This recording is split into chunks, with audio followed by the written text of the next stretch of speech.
మళ్ళీ ముఖ్యమంత్రి Yanamala Revanth Reddy sir Rajiv Gandhi civils అభయాస్తం చెక్కులను పంచిండట.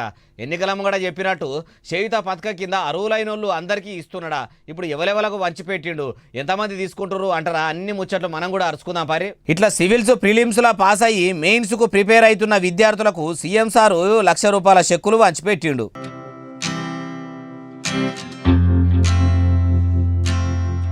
ఒకలేనుగా ఒకరు వచ్చి ముఖ్యమంత్రి సార్ అందిస్తుంటే విద్యార్థులు మురుసుకుంటా చెక్కులు తీసుకున్నారు.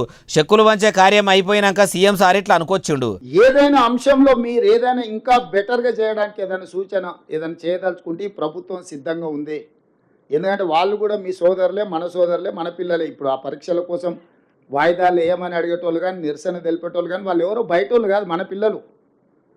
వాళ్ళకి ఏం కావాలనో ఈ ప్రభుత్వం సిద్ధంగా ఉంది. ఇన్నరా ఇట్లా ప్రీలిమ్స్ రాసిన వాళ్ళనే సీఎం రేవంత్ రెడ్డి సారు పట్టించుకున్నాడు.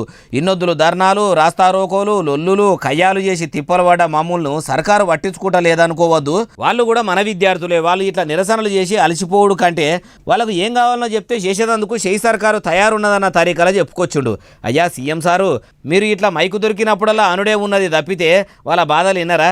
కొందరు విద్యార్థులు, నిరుద్యోగులు మీ ఇంటి దాకా వచ్చి తమరికి కలిసి గోస చెప్పుకుందామంటే కలవకపోతిరి. రోడ్లెక్కి ధర్నాలు, రాస్తారోకోలు చేస్తుంటే పోలీసుల పంపి అరెస్టులు చేయిస్తిరి, నిరసనలు ఆపిపిస్తిరి. ఇప్పుడేమో ఇట్లా అనబడితిరి. ఎంటికలున్నమ్మ కొప్పు ఎటు ముడిచినా చక్కగానే అన్నట్టు మీరు ఏది చెప్పినా ఏది చేసినా చూసుకుంటా ఊకోవాలన్నా సారు? ఎంతైనా మీరు ముఖ్యమంత్రి కాబట్టి మీరు చెప్పినట్టు మా ఇంటారు కానీ వీళ్లకు సాయమైనట్టే నిరుద్యోగులకు ఇంకా తదిమ విద్యార్థులకు కూడా ఇట్లనే కలిసి ఆసరైతిరి అంటే యువత మొత్తం మిమ్మల్ని ఎలకాలం యాది పెట్టుకుంటుంది సారు అంటుర్రు ఈ ముచ్చటిన్నోళ్ళు.